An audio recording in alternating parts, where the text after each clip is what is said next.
And it's the last time I'm pushing record buttons. Hopefully it's the last time it magically turns off. Oh, that's as true. Well. That's true as well. We'll see how it goes. It wouldn't be right without it, you know? No, now I'm going to keep an eye on it. We are in a this whole retrograde, goddamn time. so it makes sense that it would stop Hopefully my baby working. laptop can power this. We'll see how it goes. Power us through. Welcome to Adventures in Roommating. I'm Megan Tonjes. And I'm Keith Batista. It's a podcast where we're a couple of friends. And we're about to be a couple of strangers. Of not friends. Megan and I have decided to terminate our relationship. Yeah. Not just within the podcast context, but overall. in life. Yeah, I'll be wiping the internet from for our names being connected. Yeah, just scrub it all out. For those of you who've we've talked about this, obviously. Oh, look who wants to be known. Look who Baby is Bonnie. in the podcast. Baby Bonnie. Oh. What are you doing? She's stretching and being dramatic. Look at her face. At you. Look at her face. Look at that stupid face she's I making. love her so much. Oh my God, she looks like that. You know that art thing that's like, is it a rabbit or is it a bird? You know, you look at it different ways. That's what her face looks like. Is it the an alligator or is it a rabbit? She's so dramatic. She went to the park today, so we were getting Park Bonnie right now. It's my favorite Bonnie. Oh, Park Bonnie is the best Bonnie. So It's nice and this is the last episode rested. of Adventures in Roommating. Final episode. Although, you know, I do, as someone who watched Baywatch when I was younger, I do, the show does end, but I always loved the little spinoffs. I always loved the little Christmas specials. So, are you planning a spinoff? No, not right now, but Disagree. disagree. But I leave open the possibility that one day we'll be together and we'll have a reunion episode. We'll have like a reunion episode to catch up, like Friends did. Yeah, exactly. I can't believe we binged all of that show. We sure did. I'm moving. For those of you who Megan's didn't moving know, tomorrow. I'm moving. I'm leaving. I'm gonna go back to Michigan for a few months, save some money. Or maybe forever and save some money. Who knows? Just save money. I might just take a 6-month sabbatical and then come back to LA and find an apartment. I have no idea what's going to happen. But you're going to come back with a new dog. Oh my God, no. I think you're getting a Chihuahua. I do love the Chihuahuas. Or some sort of Chihuahua mix. I know, they've ruined me. I think you should get a Chihuahua Shih Tzu. I'm obsessed with perfect Bonnie. hybrid. Bonnie's but, little face. I just love her so much. But yeah, we've been talking about it for a while, and we were a little inconsistent this year. So I think it was clear that, things are happening in life. And one of those things is I'm not as happy here as I want to be. Mm-hmm. And so I'm going to go do something about it. Go on a little adventure. Sounds like the right thing. Yeah, girl. I'm going to miss this rent. This rent. Oh, I think you said rain. I'm going to miss this ring. Where the fuck have you been the last 10 years? We're in a drought. I'm going to miss this apartment. I love this apartment. Yeah, girl, it's a good place. Solid place. I'm going to miss I'm not his best friend, but he was my best friend. And then, I gave the title to Margot and Bonnie. So I took it back. From who? From you. Oh, me. You're one of my best friends, Beebs. Yeah, girl, and you're one of my best friends, Beebs. Hey, look at circle, that. I was only gonna bring him so far, I guess. So I had to lower myself. Lower. Oh, wow. But no, girl, it's this podcast and living together has been quite a time. We've been through some highs together. We've been through some lows together. When did we start? Was it 2013? Yeah, I think it was like 2013, 2014. Something like that. There were years where this podcast paid for our rent. There was a time there, remember, when it was paying... More than our rent. Yeah. It was paying our rent and our bills. It was paying rent plus. Yeah. That was a solid... Wow, I forgot. I kind of deleted that for a bit. Yeah, girl. It was a good time. No wonder why I stuck here. Yeah, girl. You know what I mean? No, it's just everyone complains about rent, but you and I were very lucky. We were good for it. Very lucky. Very good. I should be very grateful for it. Yeah, we had a year where we paid rent with the podcast, and then before that, it just sort of helped with, some electricity bills or some water bills. Yeah. Some internet. So there were many things that came out of this podcast. One, obviously, being that we could support ourselves for a bit of time, but also I think it's a document of how much we've been through the past 9 years and who we've become and who we're becoming in a lot of ways, you know? I think about all the things I've cried about on this podcast. Oh my God. Just so many things that I'm like... It was therapy. Yeah, this was definitely... It was like a talk therapy for us. Yeah, this was very cathartic, very therapeutic. And it really started because you and I moving in together, we would just have such funny This is how all my projects with friends start. It's like we're having such funny conversations. And I'm having such a good time. And I'm like, we should share this. We should monetize this. Yeah, we should share this. And that way it never really feels like work because you're just sitting down and having a conversation with your friend. Mm-hmm. And so, yeah, I'm just thinking about it. I'm very thankful. I'm sure at some point I'm going to go back and listen to some of these episodes and, oh my God, hear baby Tanjas just trying to figure her way out in the world with the plethora of Los Angeles dicks. I was going to say, yeah, girl, you went on a dick spree? You went on a dick spree for a while? I didn't go as hard as I could have, but I definitely made my mark. You went... Yeah. Yeah. Dick spree, I feel like... My emotional shit didn't happen more towards until the latter half of the podcast years. Yeah. Cracked your ass open, didn't we? My breakup was a big... oh, yeah. There was... I was using the podcast as a way to talk to my ex. Yeah. You know? Mm-hmm. Say things I want to say to her, but I didn't have the opportunity, and I knew she was listening. Yeah. God, Imagine if she still listens. Hi. What's up? Oh, I hope she does. I would hope she doesn't. If she still listens, that would be weird. I don't think she does. I don't... Why she kept listening after the breakup, I don't know. Well, I mean, maybe she cared about you and wanted to know how you were doing, and she wasn't getting the story from you directly or didn't feel comfortable opening it up with you. I don't know. Oh, I was so... Sometimes you check back in on people you care about, but you can't do anything to help. Yeah. No, I think that was probably part of it. I think I was just so... What's the word?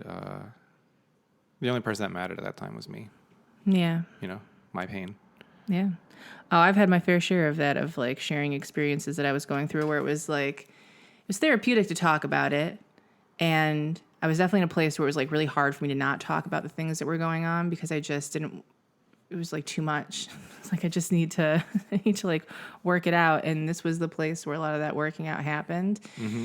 And the fortunate or unfortunate reality too, is that because it's, even though it felt like our own little corner, you know, of like who's really dipping in that knows us, it was still always a possibility that the people or the experiences we were having that we were talking about, those people could listen. And, you know, I had some experiences, one in particular I can remember where I shared something. I'm like, how vague can I be? I shared a thing. And someone that was on the fringe or side of that story was not pleased. And was probably checking to make sure I didn't say their name as I told the story. But then I also had the experience of like when I shared that Christmas Aquarius the story about going to Thanksgiving and it being very confusing because it was very flirty. You know exactly what I'm talking about, girl. This was a whole episode about Thanksgiving, Christmas. I think my man brain's kicking in and I'm thinking things too literally. Okay. So the start again. I heard Christmas Aquarius and I thought that was like an event you went to or something. Or Thanksgiving Aquarius, I should say. So the Aquarius is referring to a person? Yeah. Okay. Okay. Yeah. The person in New York. Yeah. Yeah. So there's definitely, when I shared the story about New York and Thanksgiving. Yeah. That person heard it. Yeah. But I think took it more as like, wow, like, let me reflect on this actually because I feel like a piece of shit now that you're laying it out like this, or now that I can see what was happening. So there were times where it like gave me an opportunity to talk about things in a way that maybe I didn't feel comfortable saying, or maybe I just couldn't fully explain. And then there are definitely other times where I was talking about things, and if people heard or didn't hear, you know, it was open-ended. Yeah. But I mean, it's hard to have a podcast and not get a little passive aggressive. Well, yeah. You know, like it's hard to share your life story as it's happening and the feelings that you're having as it's happening without that not being what other people that were in it want to hear or know. I mean, look, you can't please everyone. True. Anything you say, there's going to be somebody that doesn't like it. Yeah. I mean, yeah, all we could do was share our experiences. To be honest. And we were definitely honest when it hurt the most in the beginning. We answered a lot of questions. We gave a lot of advice. We told a lot of people. Arguably a factor in me determining to be a therapist. I would say definitely a factor, yeah. I think this podcast was... opened you up to it. It's funny, too, because, at my therapist was challenging me, too, about, like, when I finally decided why I wanted to become a therapist. And so, like, one of the things I think was in my mind was, like, well, I like giving advice. Mm-hmm. But then I think at some point she was like, well, who are you to give advice, basically? Like, worked it out to the point where I was like, oh, I'm just an average person without any... I have life advice I can give out, sure. But and it wasn't that I shouldn't give advice. It was just sort of like, it made me stop and think like, oh, I don't... Who am I to tell other people what to do? Yeah, it's just like, I have my experiences and I can share them. It doesn't necessarily mean that I am a savior in any way for other people, you know? And I think there is that feeling. I think there is a bit of an ego, stroking of the ego where it's like, yes, come to me and I will give you the answers. You know, like, I am the wise sage one. Yeah, I don't know where I'm going with that, but I just feel like that's something I've noticed. And I think a part of me thinking was like, well, going to therapy is just, I'm just going to like fix people and like, I'm going to give them the answers to their life's problems. And I know my therapist at the time was like, that's not what therapy is. Like, you're not there to do that. And I was like, fuck you. This is what I think it is. So therefore it must be what I want it to be, you know? And like, I don't want to change my mind now. Yeah. Because I've like, I've committed because, you know, I'm a Capricorn and I put about a year's thought into it before I made the decision. And then I made a decision and I'm not going back. I mean, I think I did my work, which is 9 years into this. I now have Keith starting off sentences with, but I'm a Capricorn. And I feel like that is, you know, I came here to do the Lord's work. I will say, I don't know if it was you. Yeah, you were part of it. I mean, I guess I just didn't know just how much I was suppressing my emotions. Yeah. Especially for someone who is so visibly anxious and like clearly is going through shit, but like I just like try to ignore it real hard. Yeah, push it down. So I think you're. I remember saying that like I just feel like you spoke so eloquently about how you were feeling, and that's something I think I learned from you at the beginning. Yeah. Especially doing this podcast where it's like, wow, you could just like say how you're feeling and like I can follow it and I understand it. It's like you had almost a scientific way of. Oh. But not in like not in a dry way, but just in a way that someone like me could follow. Whereas like maybe some other people speak so abstractly or so like, you know, in words that I just couldn't grab onto, at least at the time. I'll take that, girl. That's a huge compliment. I'm like a poetic scientist, you know, just out here sharing my visual experiences. I think from you, I've definitely learned how maybe not to get wrapped up in all of the emotion right away and to just take a second. Drip of water, bitch. You gotta. You know, sometimes it don't gotta be a storm. I mean, it's just a little wave. I'm still gonna cry. I'm still gonna cry through it, but I might sit a little bit longer in it. Yeah, girl, and I always laughed the most with you on this podcast, and we've had such fun. There was a time where we would just get into bananas. Oh yeah, that's true. Which I never enjoyed much. I would do it, but I think for me it's a control thing, and I feel, especially being public and being under the influence, like that was scary for me. Was it? Yeah. I'm into that. In no way could I ever be high and do Twitch. Yeah. At least not yet. I'm still too... I've weirded out. I'm to be too self-conscious about it. I'd be like, I'm acting weird. Oh, yeah. I could see that. Or I tend to just sort of shut down too when I'm high. And like I just like zone out. And like I would stop being it would be a hell of a personality, you know? It would be a hell of a stream. Yeah, I couldn't do it. I'll tell you. I've played a few shows in my life buzzed or maybe a little drunk, and you're on a roller coaster. You're on a roller coaster, and like everything's real, but it's not. I remember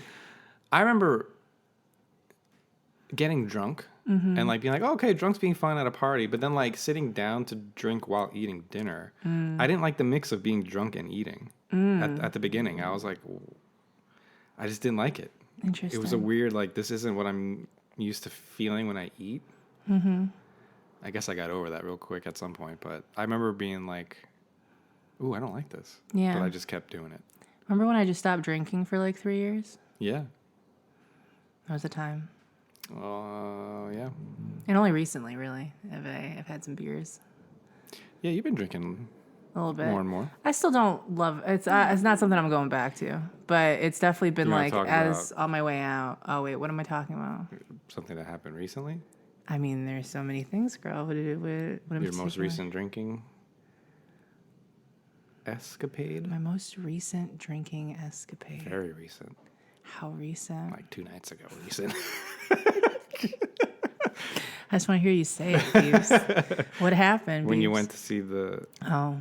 Can I say? Yeah. Oh, The Conjuring. Oh, I did. Yeah, I did go see The Conjuring. And then I- some toes were involved.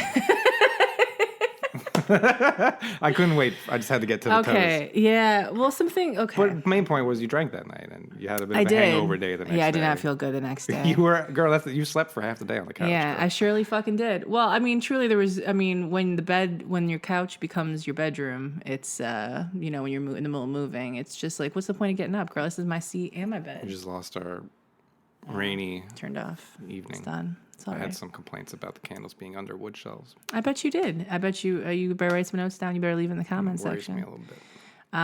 Yeah, listen, after years of nothing, truly, and a pandemic, I took as my plus one someone that I hooked up with back in the day. And then it's been like a shit show ever since. It's just like chaos watching this person. Yes, this person. But I knew he liked feet, and I was not going to leave this town until he suckled on these toes. So, I did what the Lord told me to do, and it was delightful. And it's so funny because I was on this is Scorpio in me. I was truly on the center of I was this close to just ghosting him. Just like, what if I just disappear? Just block his number, never respond to anything. And then on the other side was like, or I let him suck my toes. And I decided to dabble in the toes, but then Dipped your toes, girl. But then the ability to block and just ghost and disappear is always there as like a little security blanket on the off chance, So we'll see. You do this. I do what? Well, I don't know. I mean, it's hard to say because your life still isn't over yet, and the span of time that's happened between these things I'm about to bring up has been about 10 years or so. Okay, yes. But, I mean, last time you had a big move. You decided, you know what, I'm just going to take the power Oh, yeah. I lost my virginity. in regards to a man and just, like, fucking own it and do it. And then move. I surely do. And then It's you like move. it's like my And you own kinda just magic. did the It's same my own thing. witch shit. It's like my own my cleansing, right? It's like but using my vagina I'm trying to or my feet. psychoanalyze My feet you in right this now. case. Because now I'm in a space in my life where I'm like, what if we do things where I don't have to get tested afterwards? And that's what I did. That's fine. I just didn't want to have to schedule a Planned Parenthood visit before I left this city. Yeah. Too much. The calendar's too full. Yeah, I mean, LA was where I lost my virginity. So this was definitely the beginning of my experience of everything. And it's been a ride. I do think that, in my next chapter, I really hope I sleep with someone at some point that I love, respect, enjoy, like as a person, probably would be friends with. Yeah, I think I got out of my system a lot of the like fuck boy one night stand. Yeah, you got the physical part out.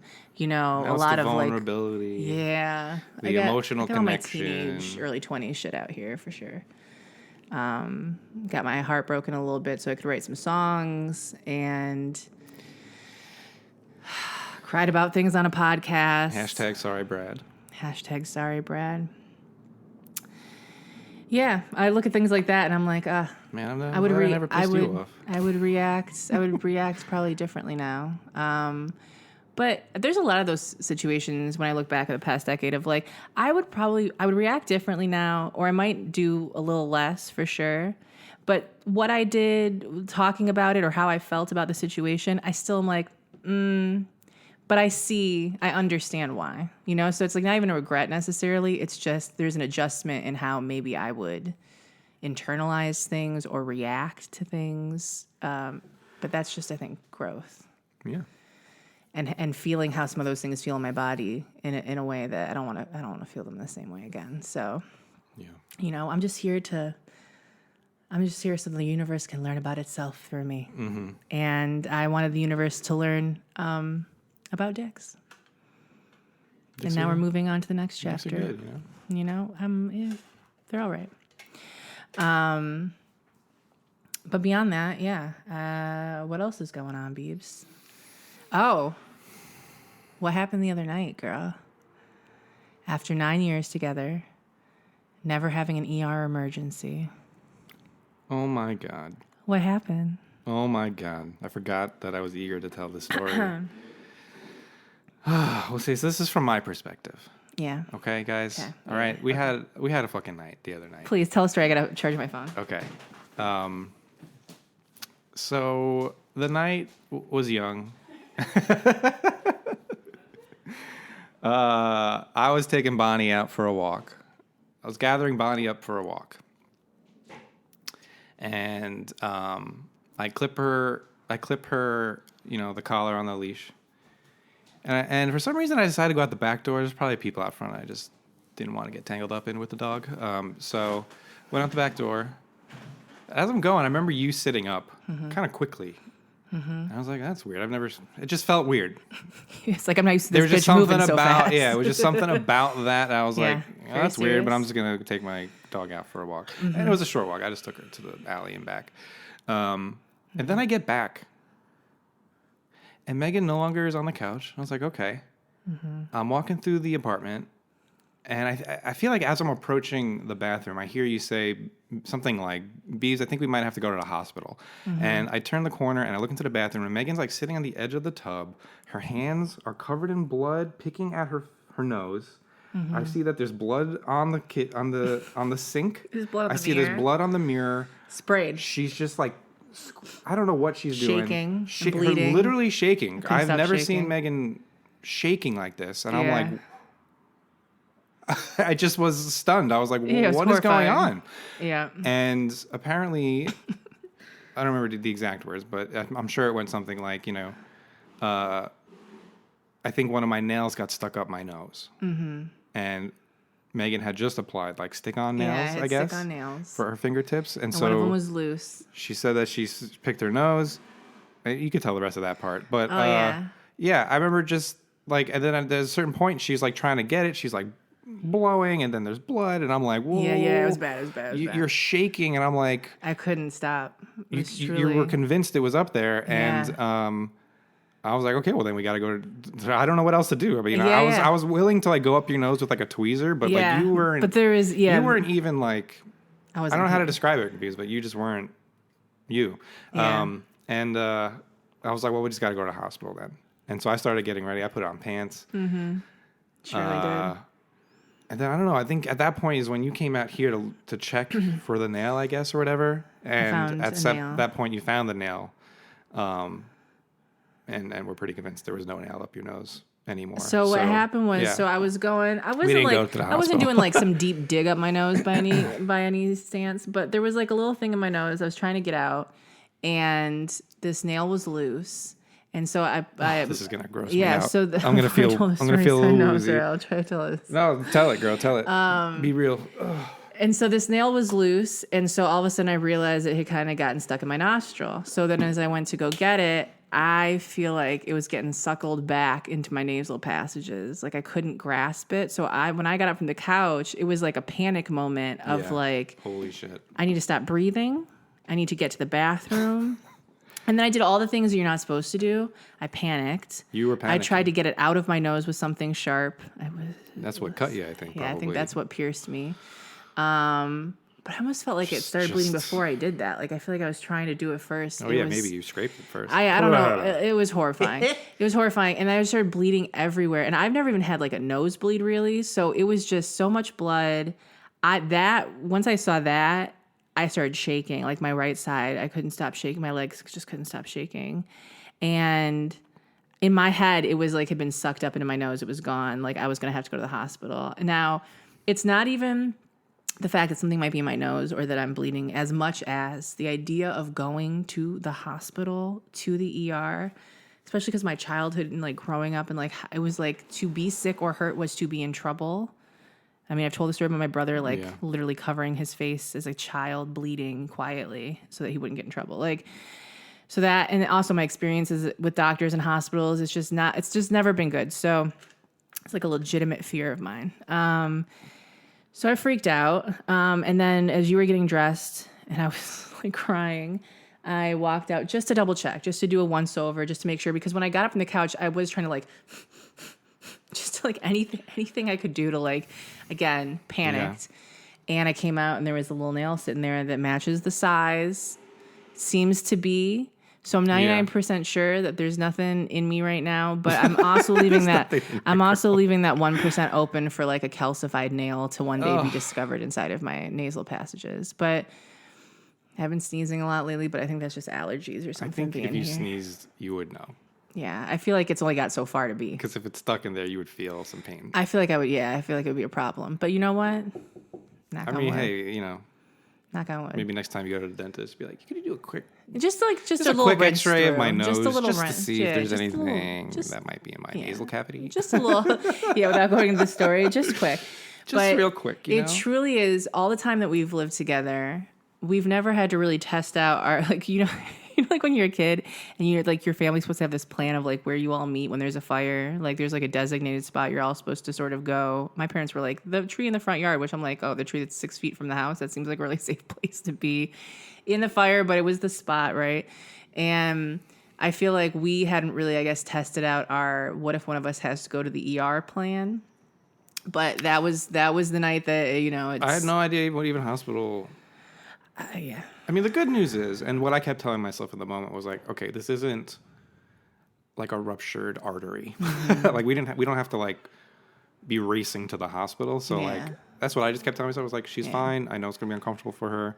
Yeah. All I need to do is just be like a rock for her right now, and you know, Google a hospital to go to. I mean, I feel like we would just go to the one we would. Yeah, and I was like, should I leave the blood on my face so they take it more seriously when I get there, because we're gonna be at the ER all night. I think a little blood smears won't even faze them. I'm sure it won't faze them, but it might get me bumped up on the list from someone that's got like a UTI. You know, like we might be a UTI, just slightly above. The doctor be like, well, what were you picking your nose with a clip off or stick on nail? Listen, that's none of your fucking concern. I got a nose and I'm gonna pick it. All right, I got fingers. I was evolved to do it. I'm getting in there. Okay. Oh, girl, that is a final. It was like a red nail too. Moment. It was just horrifying. I will never forget seeing the image of you shaking, covered in blood. Like a fucking mental patient. Okay. Yes. Listen, I just wanted you to see all sides of me before I left. Because that's not one that really anyone has seen before. Because usually I'm the person that's like with the person that needs to go to the ER. Or or I've sliced open something or done something, but I'm handling it. I'm fine. It's fine. Like, I'm super gluing it. It's okay. You're related to the grandma who broke her own arm and drove herself to the hospital. Sounds like you got my a little grandma, bit of those genes in Margaret literally slipped on ice to get the mail, broke her arm, and then got up and drove herself to the hospital. Living need one arm to drive. Living in a house with my family. Anyone there. That's a strong woman. That's a bad bitch. And so I think between that and the trauma of my family and how they treated hospitals and those visits, it's, you know, it's got to be pretty bad for me to want to go to that. So even me saying I think we need to go to the hospital was the first thing you said. It was the first thing you said. That's how you know it's fucking serious if I'm even suggesting that we do that, because otherwise I'll put coconut oil on it, I'll pray over it, and we'll learn how to do surgery on youtube.com, okay? Because yeah. The girl, so, even just thinking about you, like, it was so picking scary. at your nose is like skeeving me out. Yeah, it was. I've had some weird booger situations ever since. I'll tell you that. It's been a time. Scabs mixed with. But my nose doesn't really hurt now that I phlegm. press on it. It was bugging me for a little bit, but yeah, you'll be all right. We're good. I think I'm healing, and just a little panic. Just a little panic. I mean, you're right, girl. 10 years no hospital visit. Just a little panic for you. I've definitely gone to not the ER, but the urgent You've gone to care. the clinic, yeah. The urgent care a few times. Yeah. I'm used to being the person that's driving someone to urgent care. I'm not used to being the person that's like, please help me, God, I'm bleeding. Please. Yeah, that was a hell of a night. Woke me the fuck up. And then as soon as it was over, I was like, I gotta lay down. Yeah. This is too much. Oh my God. Oh yeah, girl, you probably crashed. Yeah, that was a lot, babe. Yeah, you were shaking. That was a lot. Adrenaline was going. Yeah. I can't. Yeah. I it was like I was in my body and I was experiencing the terror, but I also generally feel like I could see sort of how it, I'm sure, seemed to you or looked to you, because I was looking at myself in the mirror with blood everywhere, and I'm like, oh my God, what have we done? What have we done? I kept thinking, just like, yeah, there's nothing I could really do. No. I say, except just drive you to the hospital. Yeah. And truly, I could have probably driven myself to the hospital, but I needed to stop shaking. Well, even that, I was saying, like, imagine if you lived alone. I need to stop shaking. Yeah. You know, I think you would have calmed down. I think you would have eventually... I would have had to, just take a minute. And, but I was... Come to your senses. And it was so unexpected. I was just in full panic. Yeah, that was, yeah. And a time. It was like in my own horror film, you know? Trying to think what else happened this week. I was going to say dive into a question. Yeah, if you want to. We got an email. The last we got question follow-up that I can find, at least in our emails. Okay. But I think you might have another. No, my phone's okay. dead. I thought you were talking about a Patreon thing or something. Yeah, we just got a few messages from people that were very sweet on the Patreon over the past few months, from BBs, even listening to the last few episodes where we talk about what's happening, who just seem very excited for us, like for this next chapter. Been following your journey, going into therapy, and sort of seeing where you've come from, and you've been struggling, and you know, sort of following or beginning to follow the journey that I'm going on, and just like very supportive of whatever it is that we work on, and seemingly grateful for like the years of content that we've provided. But, you know, I think sometimes it's hard to remember because we're just sitting here and we're living together and we're friends. And so we're just having these conversations and we're putting them out there, and we don't really edit these podcasts. And, you know, we're just enjoying whatever, answering questions. And I definitely can see that, like, for people that listen and people that have listened consistently, that it's been something that's gotten them through stuff that they're going through, or something that they've looked forward to, or they felt closer to us, and how we're navigating life. And that's really cool. And I think even bigger than what I expected from the podcasts. Starting Adventures in Roommating. It was just, you know, adventures in babysitting, but with roommates. Yeah. The big adventure moving to LA, living together. And yeah, it's been a big adventure. About life, love, and movies. Yeah. Was like our first tagline. Yeah. We had to put movies in there for Keith. Yeah, because you were all about life and feelings. And I was like... It was the life and the love. I just want to talk about movies, not knowing they were one and the same. There you go. Well, not really, but, you know. Yeah, movies imitate life. It all feeds into each other. How could I have been a good writer? How could you have been a good writer? If I ignored feelings and why people do things. Yeah. That's one of the big things in therapy I learned, is like literally discovering why I do the things I do. I never knew. Yeah. I was literally just like going because I just had to go. Well, that's how you tell stories with good characters that are deeper than just, oh, well, they did this, they must do this. It's like when you can really dive into like the complexities of what leads a person to make a decision like that. So what's happened in their life and because everyone's, for the most part, everyone's sort of the good person in their story. And or is at least like the protagonist in her story. And everyone thinks they're the hero. Yeah. So people are, for the most part, making decisions that are logical to them, that make sense based off of what they know about the world and people. And so I think the more that you understand that about yourself, of what drives you or what affects you or what stayed with you, it's like an opening point for empathy for other people, other characters, and how incredibly layered humans can be, and also at the same time how simple humans can be when it comes to... Oh yeah, you can boil everything down to pretty simple stuff. It's just unpeeling all of those layers. Yeah. Which is like what I'm doing right now in therapy. But yeah, I think I lost my train of thought. Wouldn't be an episode without it. If Daddy's not losing his train. Characters and... Oh yeah. And so... love to write.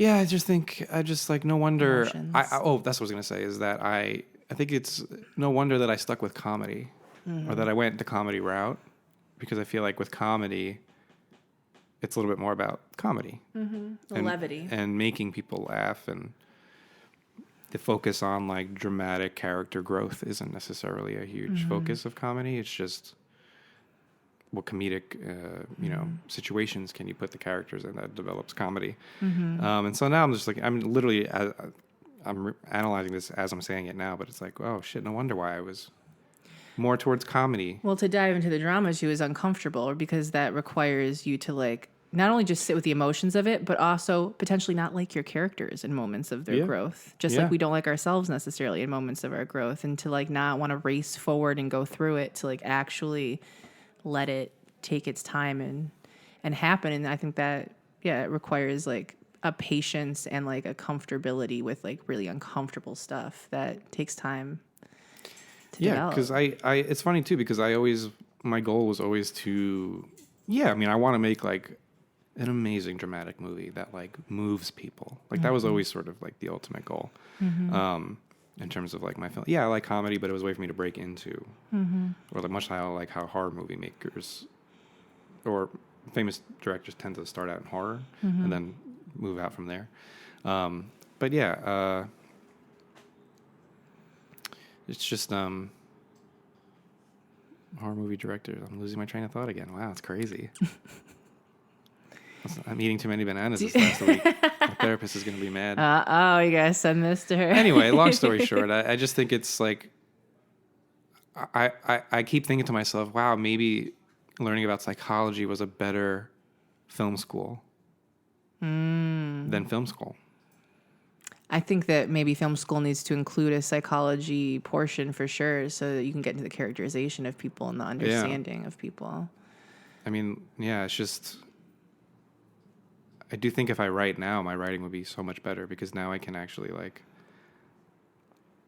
care about why people do things. Because I still have that like explore it a bit from my parents, where it's like, doesn't matter why you did something, just listen to what I say and do what I say. Yeah. And so my whys have never really been like mattered, and then it got to the point where I lost even sight of why I do things. That was a big part of therapy, was just like rediscovering why I do things, and like caring about it, or like actually letting it matter. That's been like a huge, weirdly big thing for me. But anyway, so. But I think I don't know how we got into this. We never have to have a reason to get. Our whys don't matter when we're getting into things here, girl. We just do what we do. Yeah. Stream of consciousness. I saw like a quote. I don't have my phone on me, so I don't remember the exact quote, but it was something like, someone that was older was like, this is sort of the advice I would give to someone that's like 50 or something. Yeah. And they were like, all of the little obsessions you have, all the interests you have, all the little paths you follow that maybe end, all come back together again at some point. Like the thing that you were weirdly into when you were 25 for a few years, like it's coming back. It's going to make sense. They're all going to work together in some way. Like it's not entirely gone. And so I always think about that with you. It's like, I know that you're going into psychology and that's the realm, but I could totally see at whatever point film and writing and all that stuff playing its way back into what you're doing. Yeah. I know I'm going to be doing something. Yeah. But right now I'm just focusing on the school and psychology and like... Yeah, you just take it one thing at a time. Getting the license. But like, I think I'm going to be writing. I do have this idea of like just writing scripts and trying to sell one. Yeah.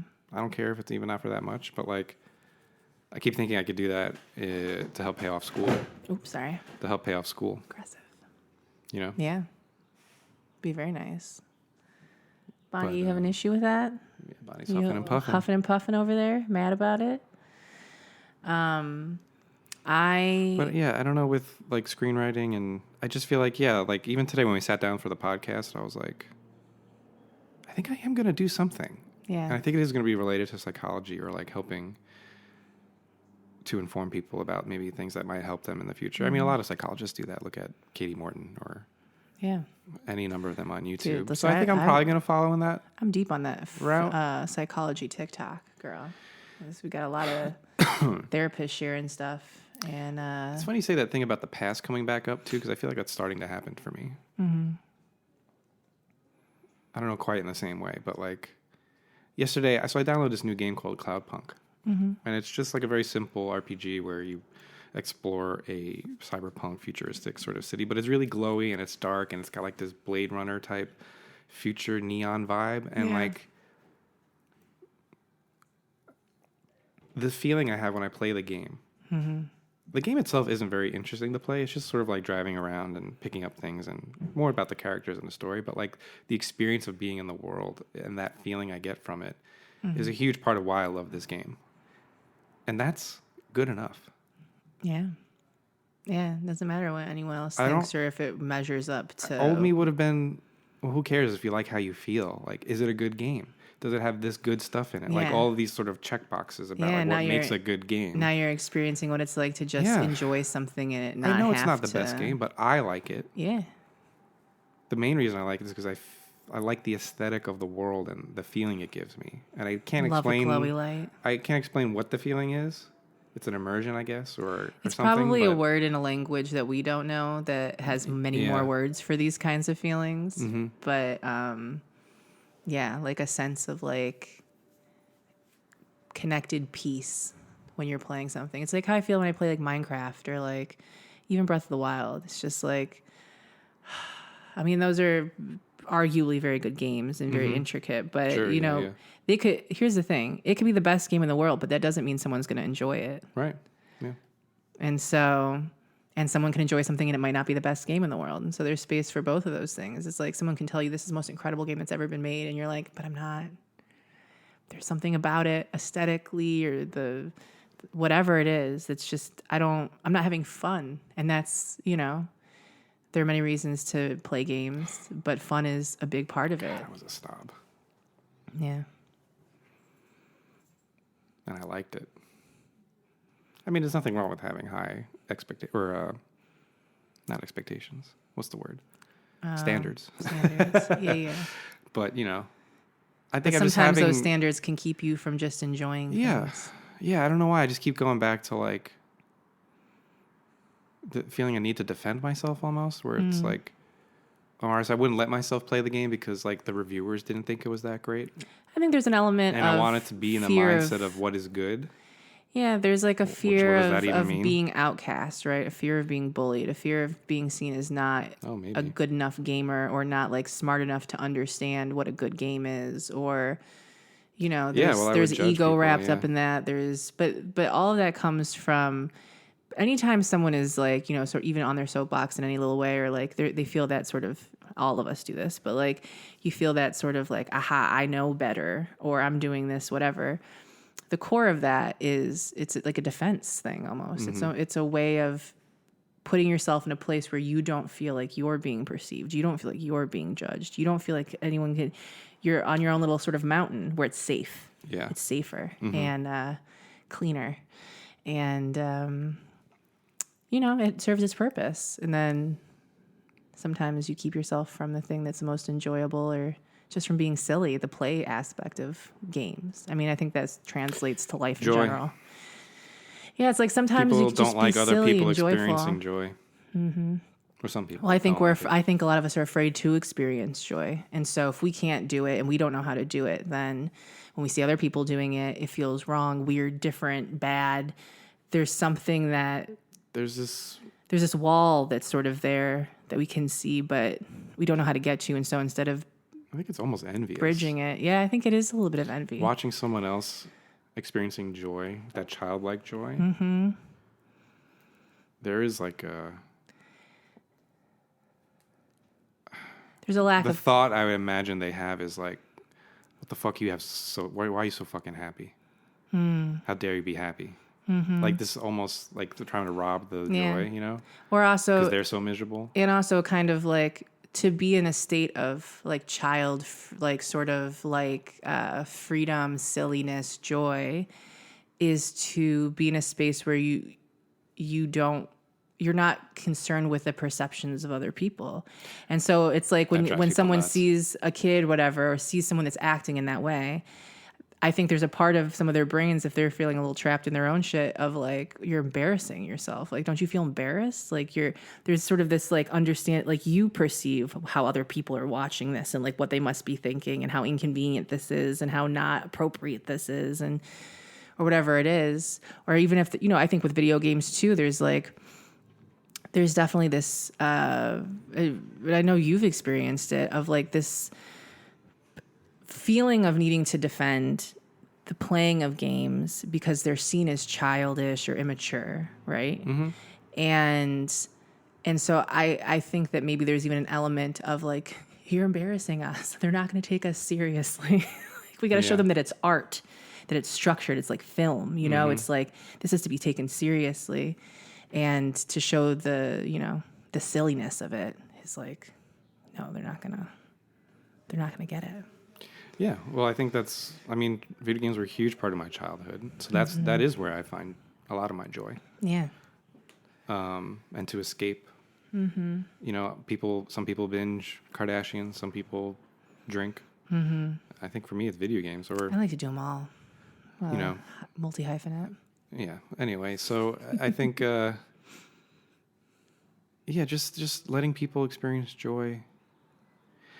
I think I connected. It must be my mom because I keep connecting it to women, like harping on me for playing video games. Playing video games. I think it's also my girlfriends too. Like, I get it. Yeah, sure. It takes up time away from them, and they get jealous and or whatever they feel, and therefore they hate video games. And it's just like, I don't know why I'm so hung up on it too. Like, I have been able to give up video games. Like when I was working on the professionals, barely played. Mm-hmm.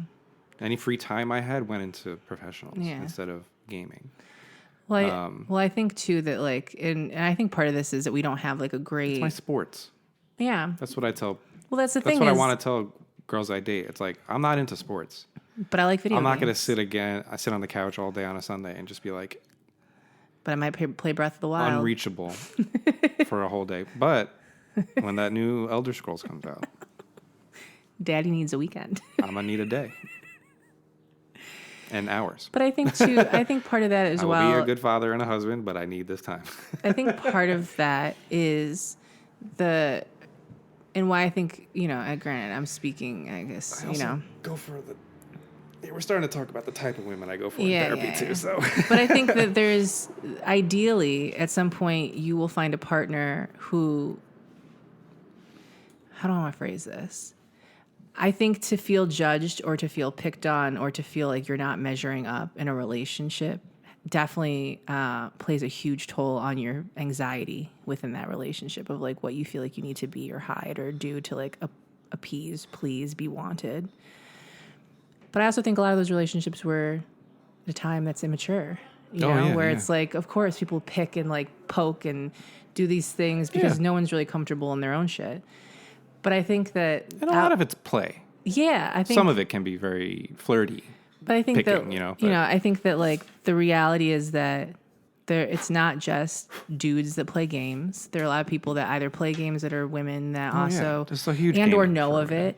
And or I'm have still a stuck in the misconception. 90s. That's my problem. Yeah, I have a misconception about it. But like, I mean, I wasn't a super big gamer, but then I watched you play video games. And watching you play video games and being able to talk about it with you was interesting enough and fun enough for me to get into gaming. So, and granted, we're not in a romantic relationship, but like if that's possible in a friendship, that's absolutely possible in a relationship. And that's the thing, I don't know. I think I used to want like my girlfriend to be like my gaming buddy, but no.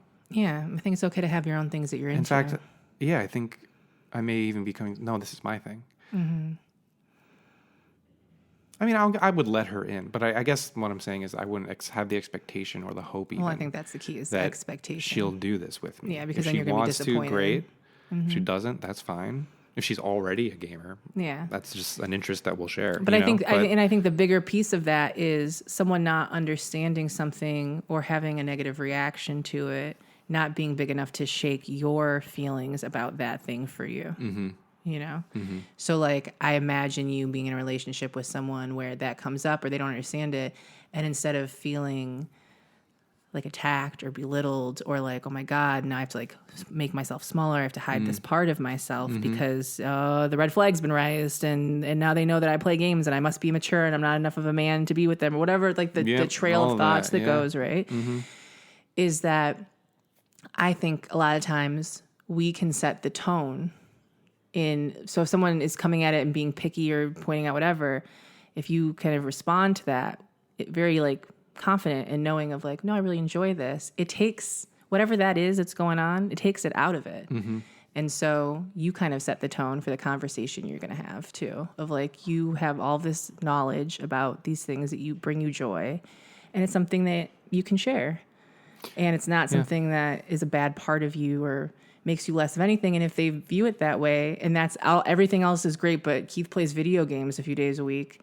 It sounds silly too when you say it out loud like that, right? But that's literally. But it does, yeah. Something but that's the been core of in that me is that's a different my issue. whole life. It's really not about video games. It's their perception or what their expectation, that isn't necessarily grounded in the reality of like, we're all allowed to have our own things that we enjoy. I just tend to hear things, and I think that's the universal truth, and that's a weird, frustrating thing that I discovered about myself. I did not see that coming. I thought I was better than that. God damn it. But yeah, I tend to like, if I hear a woman say, so for instance, another part about me, I love technology. Yeah. I love computers. I love tech. I love smart products. I love the integration. I really am a tech person, but I hold back because I've heard other women roll their eyes. Even that one girl I dated. What was her name? The stewardess. Ugh, that's such an old term. The air flight attendant girl, private airline attendant girl. What was I saying? About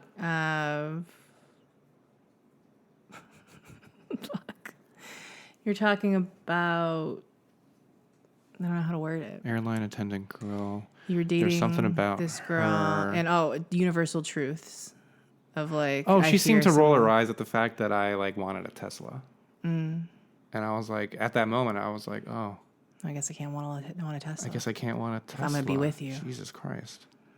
But then I think all women are like that, you know. And I think, well, now I'm afraid to be into technology. Yeah. Because I think I'm gonna get like an eye roll about it. Wow, yeah, that eye roll really fucking hurts me. Yeah. Whereas other people are like, fuck you. Well, not fuck you, but they're just like, yeah, there's definitely a middle ground. Well, this is what I like. I know. That's my right. extreme thinking. Yeah. But, you know. Also, maybe they're rolling their eyes not because of a Tesla. Maybe they don't like Elon Musk. Maybe they they have a different perception of what's I don't know. of what that means, or if it's a waste of money for them, or something. There's something else. I think she was just looking for a fight. Because then she says, like, well, you know, it causes more pollution than it solves. And I'm like... Okay. Yeah. Like, saying these things ready to go. And I'm like... At the time, I didn't know how to handle it. But now I'm realizing, oh, no, this is not the girl for me. Yeah. Right? Yeah. She's, like, ready to fight about this. And I'm like, why can't I just like what I like? Yeah. And you like what you like and have your thoughts and opinions about it. Instead of, like... And again, maybe I was being too sensitive. I don't know. But... It rubbed me the wrong way. It rubbed me the wrong way, where I was like, of all of it. But she was also the one that's like, I know what I want. I want a kid, I want a house, and I want a van, and I want to do this all within like 3 years. Yeah. And I'm like, Okay. Well, these are all things to. I'm just trying to figure out which grad school to go to now. Yeah. This isn't going to work out, and it didn't. Yeah. I mean, she ended it because I think I was avoiding her. Yeah. She was too intimidating. But yeah. Anyway, just taking that like one thing and applying it as a universal is like something I must stop doing. I see that I do that now, and yeah, there's plenty of women that are into technology. Justine. Yeah. It's like just one example. Oh yeah.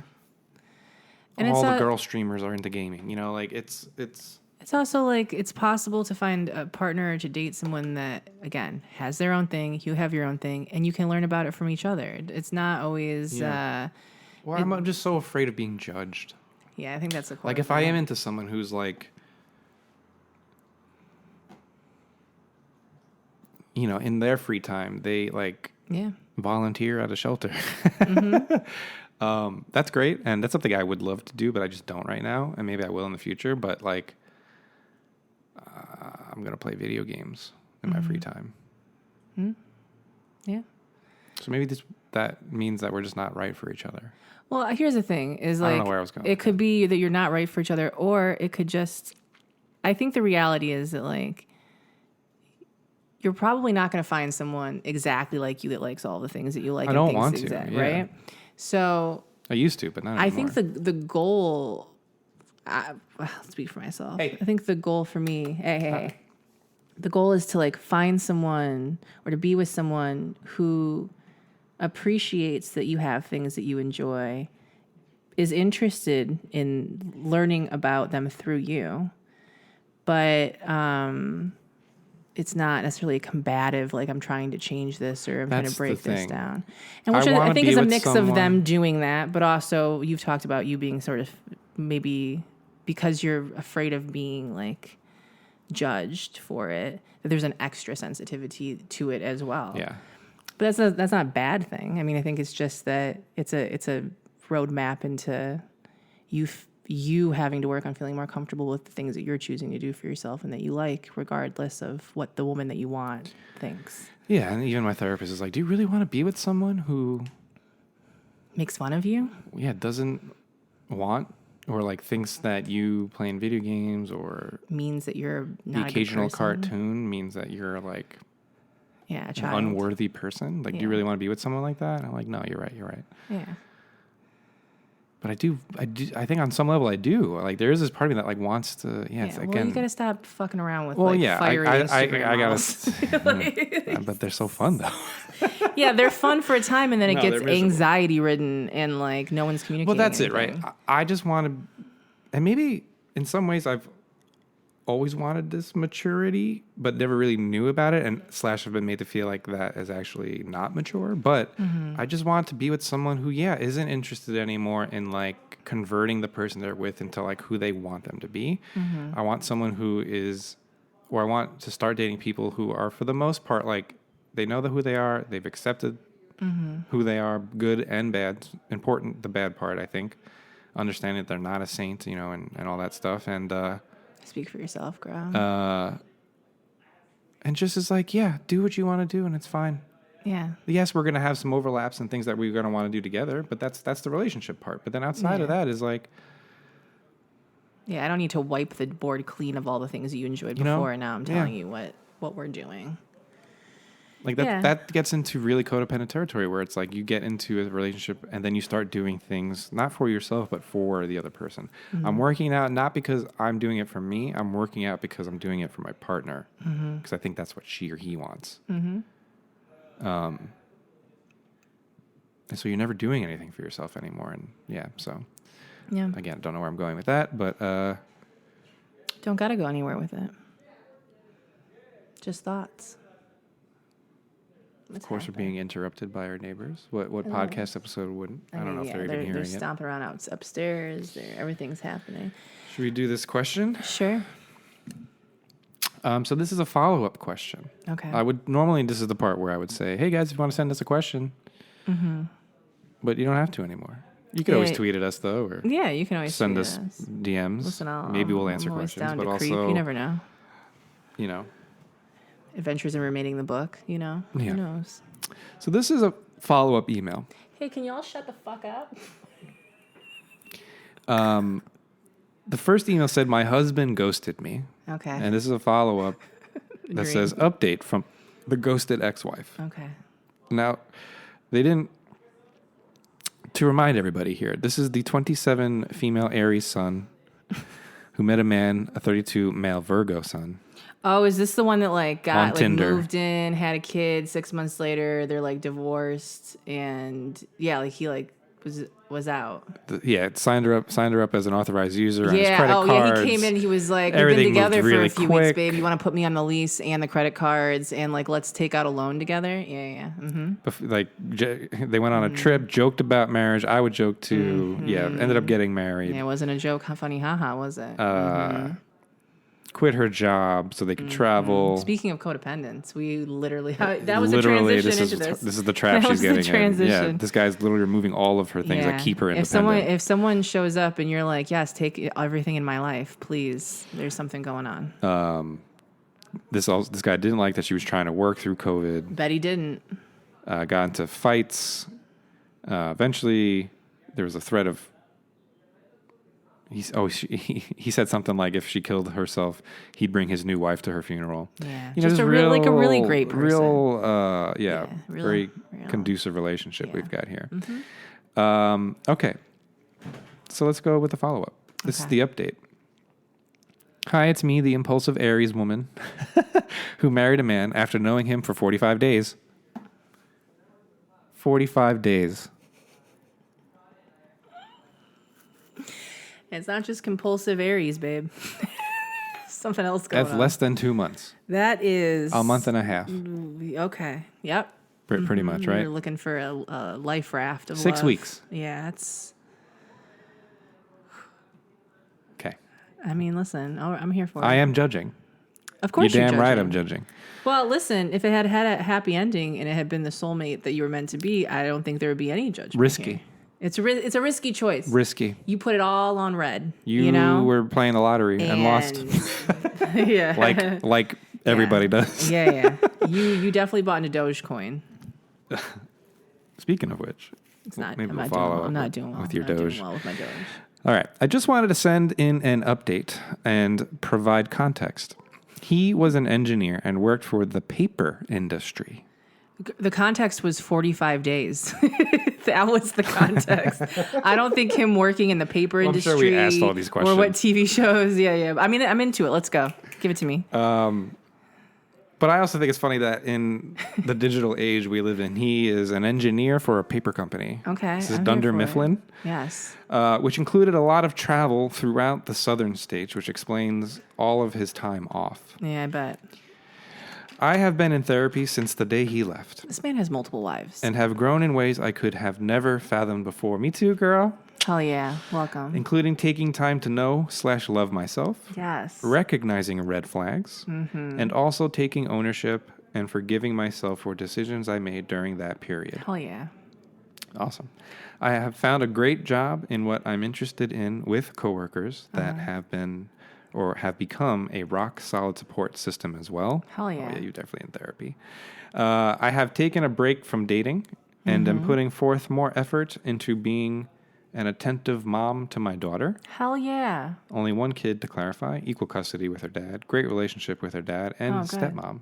Good. My daughter, 6 years old, has come a long way and also attends therapy. I am 5 months clean of checking up on him. Yes. Through social media. And have let go of all feelings of malice towards his new partners. Okay. And continue to live as if he never existed. Okay. Thanks for not giving me too hard of a time, but spitting what I truly needed to hear. You fucking goddamn right. I do feel like we exfoliated. We exfoliated the fuck. But you were pre-exfoliated with therapy, so. I've always valued your advice and will miss it when the podcast ends. Thanks again, Megan and Keith. Well, listen, just because the podcast is ending doesn't mean that our opinionated asses won't be on the internet. So truly. Oh, yeah. That all sounds really good. I'm happy for you. I'm proud of you. I do everything. You did all things that seem to be helping. Sometimes we take a little diversion. We take a little hard left off the road. And we need it so that when we come back onto the road, it means more. We're more connected to it. We have learned some things about ourselves. We've learned things about other people, and we've clarified our priorities. And so this was an adventure you had to go on that maybe didn't end the best, but the things that you learned from it and how you'll take that into other relationships is invaluable and is not something that you would have been able to read and understand again. It's like, you have to feel it in your body. And you went hard, bitch. I mean, Aries, you just fucking were like 45 days. Let's get married, babe. It's a joke to reality. Let's make it happen. And look, I get it. And sometimes you get swirled up in life. You get swooped up. You get swooped. The person you're talking to seems so amazing. It's so easy. Yeah. It's so whatever. And then it takes a year to realize, no, it was a narcissist that was looking for single moms that are ready to jump into something. Yeah. It's a chapter of your book. It's a chapter of your story. And it's, there's more lessons than anything else in it, for sure. I was just going to say, I think you nailed it on the head. Like, had she not gone through this painful experience, you would have done it in some other way. would she have grown in this way? Would you be in therapy You know? with a great relationship with your child's father, like thinking about not dating and taking care of her and focusing on yourself and loving yourself? Like, what I don't know. wild experience to go through. You might have been looking for that distraction, babe, and you got it, and now you're back on the path. You seem so like even keeled now. It's great. See that? Sometimes you just gotta wear yourself out. It's like taking She Bonnie to the learned. park. She It's learned like from a her park shit. day, and she gotta wear her ass out. You know, she didn't blame. No. Well, I mean, maybe she does, but it doesn't seem like she blames all men or, Yeah. you know, blames It's just a moment in time. others. It's a person. She's like, I'm recognizing that Yeah. I'm growing in ways, taking ownership and forgiving myself. Hell yeah. Very mature. And these are all things that are only going to serve you. So, again, and I say this as someone who loves to know the ending before the story, but it's sometimes you just got to accept that you just got to live life, and you have to jump into it, and it's not always going to have a great ending to it, and you're not always going to be able to control it, and that's part of it. Yeah. There's no mistake. There's no regret. It's just, an experience, Yeah. Good job. I mean, it could be, yeah. I mean, like you said, just even if you do make a mistake, like that's okay. Yeah. You can call it a mistake. Yeah, you can call it whatever you want, whatever it means to you. But it's not over until you're over. But I think for me, like, yeah, just saying like, yeah, anyway, yeah. Yeah. All you can do is do the best you can with what you know. That was the best you could do with what you knew, and now you know better. And you wouldn't have known better had you not done the thing. So, or it just would have taken her, maybe you would have gotten there. It just would have taken you longer. Yeah, I mean, look at me. I'm just now at 37 feeling like I'm just crossing over to another side perspective. Yeah. I just never thought that was there. And that's going to keep happening. This is not the last transition for any of us. So, as long as you're alive. I saw something the other day on Twitter. They were quote tweeting something about. That's why I brought it up. Sorry, go on. They were quote tweeting something about like figuring things out. Like I finally feel like I figured it out, and they were like, "I'm at 30." Yeah. This person quote tweeted. That's and they the were feeling like, I'm feeling. Yeah. The person quote tweeted, and they were older, and they were like, "As long as you're living, it's gonna continue being you figuring it out. Yeah. It's always gonna be that." That's the feeling I feel. It's like things are. I don't even know. I was going to say things are starting to make sense, or things like society and like the things I've always just been confused about are clicking. Yeah.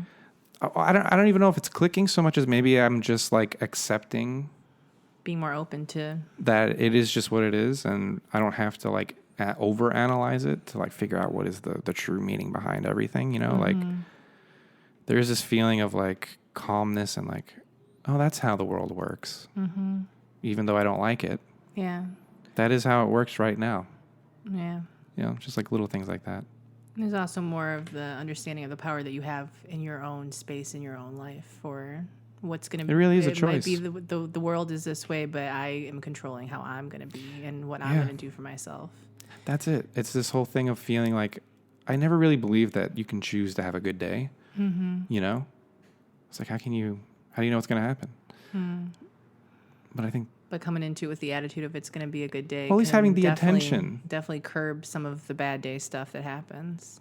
Or, just setting an intention, whether or not you stick with it, that's fine. But like having that intention there is good. Yeah. It guides. It informs. Yeah. It's a way of, sort of clarifying what it is that you want to do and keeping that in the forefront of your mind. It's like a reminder to like, even... Yeah, it's a great way of thinking of an intention, girl. It's like a phone reminder. Even in therapy, that's why I kept saying like, all right, don't go into this like you did the week before. I went in with like a checklist of things I wanted to talk about, and I wanted to get through it all within the hour. Did. And I just left that session really frustrated. But this most recent session, I was like, and even my therapist in session talked about it. She was like, we all have plans, right? Mm-hmm. And it's good to have a plan, but we also need, in so many words, have some room. Yeah. And she's like, how do you feel about that? I was like, oh, I totally agree. I was like, even when I shoot film, like I would have a plan, but then I also would leave room for improv because Yeah, I think it's important to leave room for that improv. And Yeah, because you can't control everything that's going to happen. So you and have she was to- like, and I was like, oh, she's like, and that's how I'm running these sessions. Yeah. All right. Because and I think that was a moment too where I was like, I'm honestly, setting the tone. Sharon, I was about to delete that. I was like, I don't know why you brought that up, but then I was like, oh, I see why you're saying that now. Like, Yeah, I'm starting to make connections to what connections. she's saying. Whereas before, I'm like, I don't know why she's talking about. She's just going on and on about this. I'm just like checking out, like not, And I finally came clean about that with her too on Wednesday. Like, She I'm was waiting to like, say what I need to say. Yeah. So, Yeah, girl. highly recommend therapy. Oh, it's gonna be awful, but I highly recommend it. Do you recommend the Peace Corps as well, Beebs? Yeah. Oh yeah. I wish that was something I would have done. I think everybody should do that after high school. Yeah, I don't think I would join the Peace Corps, but I would be down to like between going to school or going to college or something. I wish I would have taken some more time. Although, you know what? Then I went on tour to become a musician, and so truly, I got a lot of that time. And I still have a lot of that time. Yeah. Because I'm 35, so I'm just a baby. Oh, and we're going to baby voice. I'm 35 years old. And oh god, I was watching episodes of Fear the other day, and just slipping into the accents. Yeah, I don't really know if I'm gonna be scared about the ghosts, but I feel really confident with who I am, and I know that as long as I'm with some friends, it'll be okay. So long as I can Instagram this, I'm great. Yeah. Does anyone have the Wi-Fi password? What do you mean there's no Wi-Fi at an abandoned All right, hospital? Can someone set up their phone and Bluetooth me in? Thank you. Thanks. I love it. But yeah, so this is the end of a chapter for sure for the two of us. Yeah. You're gonna be living alone in this apartment. Mm-hmm. What are you looking forward to, girl? Being naked? Being naked Is that mostly. the biggest one? Yeah, all the time. Yeah. What am I looking forward to the most? Yeah. About specifically living alone, or just like the entirety of the new chapter moving forward? The entirety of the new chapter moving forward. I think I'm just looking forward to experiencing life differently. Yeah. It's weird that it's like matching up with you moving away, and maybe there's a connection there, but yeah, I'm just excited to like go about life in a way that I feel comfortable and not conflicted, and I feel like I'm like almost there. Yeah. I think by the end of the summer, I'm gonna be doing really good in terms of like my own personal growth. And yeah, other than that, it's just going to school and maybe getting a job, but I'm lucky to have gotten the loan that I got. And yeah, in terms of the apartment, I mean, I'm going to be lonely. I'm going to miss not having someone to just talk to when I want, you know? Yeah. Watching shows together. Shitting on shitty movies truly, together. I mean, girl, we truly had the past year and a half together, just us. Yeah, especially the past year and a half. Definitely. I mean, it was a scary time, but it was also a very unique, special time because I know a lot of people live with people that they don't get along with, and I can't imagine. Like, thank God we have a friendship and we give each other space, but we like similar things too, and we watch so many fucking TV shows. Oh my God. And this puppy came into our lives. This puppy is the best thing that's happened to me in 9 months. I'm curious to see what I do with the apartment. Yeah. Yeah, if I get another roommate or photo shoots or I don't know. What do you think you think you're gonna move you're gonna sleep in my room, girl? You're gonna sleep in your room? I don't know. I'm so like back and forth? I think it just depends on how I feel. Yeah. I can't believe I'm saying that. Yeah, but like, baby. You know, right now in my mind, I'm just like, I feel like I'm on. I told you yesterday. I feel like I'm in purgatory a little bit, where I'm on hold and like I'm just like waiting for your shit. To be out, and to you to do everything. Yeah, just what I'm so fine sorry. with it. It's fine. I hate it. I truly. Oh no, hate I it. don't care. I just know that like once you're out, then I'll have an idea of like, okay, this is what's here for me now. Yeah. Yeah, and now I can like clean up and organize and like do whatever. Yeah. I forget where I was going with that again. God damn. of just this next chapter of now you're kind of in purgatory. And But moving to your room. Yeah, I don't know. I think so once your room's out, I want to like clean it. Mm-hmm. Yeah, I don't know. I guess I'll just want to like test it out for a night. Yeah, girl. I don't know what I'll do. I'll probably just like fuck around, bring your see what I mattress find in out. there and see how it feels, girl. Yeah. I like that. I mean, I love my room truly. If I finally got how I wanted it. You liked your room, really? Yeah. You think you made the right decision? Yeah. Okay, good. I I always do. wondered if you regretted it or not. No. I mean, granted, truly, I just was right next to the Transformer trucks and people going through the garbage, which was a little, which was a lot. Cornered windows. Yeah, but those windows Where are the nice. sun yeah, it did get warm perfectly for sure. I think my aligned. bed's in the perfect place. I was in the perfect place there. Like I think like the configuration of that room, I really got down to. Yeah, by you the shifted it around a end. lot, yeah. And I always loved like laying in my bed in the middle of the afternoon, just have the breeze coming through both those windows and like the light coming in, and just looking at my guitars in the wall and like my plants, and my books next to me, and yeah, I really liked my room. I love that closet. I'll never find a closet like that again. I mean, knock on wood, maybe I will. But yeah, I really liked my space. I'm sad to leave that too, because now I'm going to a space that's not really mine, and so it feels a little bit like I'm adjust. Yeah, it feels a little bit like I'm on tour again, or I'm like crashing with people, where it's. We'll see. I mean, we'll see how it goes. How Are you comfortable. talking about like on the drive home or like when you're finally When I'm home. home I mean, home? on the drive home, yes, but when I'm finally home, I'm nervous because I haven't really been very close with my family for the past decade. Like I talk to my mom and I occasionally talk to my brother, but even that, it's like my mom and I, oh God, we had a really good thing going for a while where it was just I talked to her like twice a month.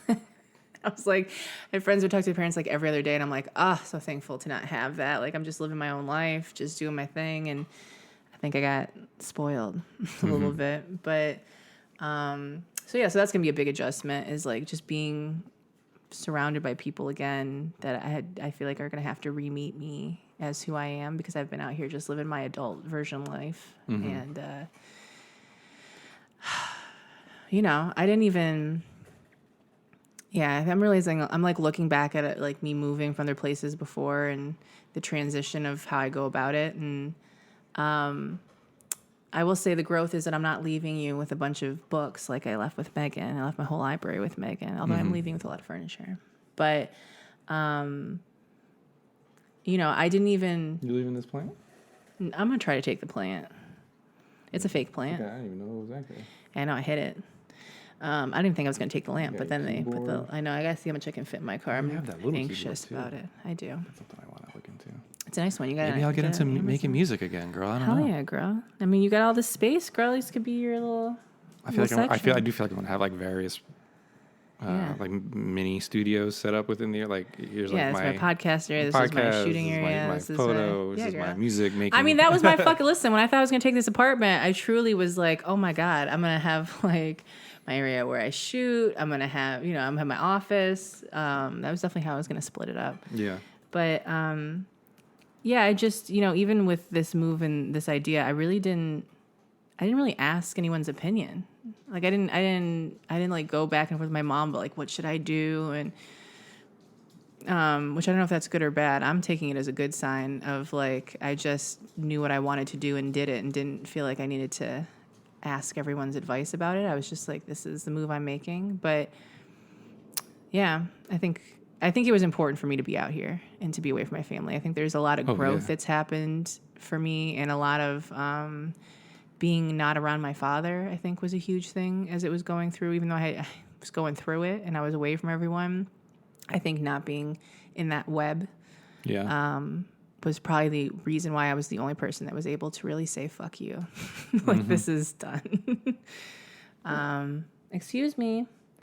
And also, I was so grateful to live with you when I had the baby Margot too, girl, because she was so loved by both of us. I always knew that if I had to go out of town or if I had to do something, she was well taken care of. And You're my first experience. That's not true. she was having a great time with her father.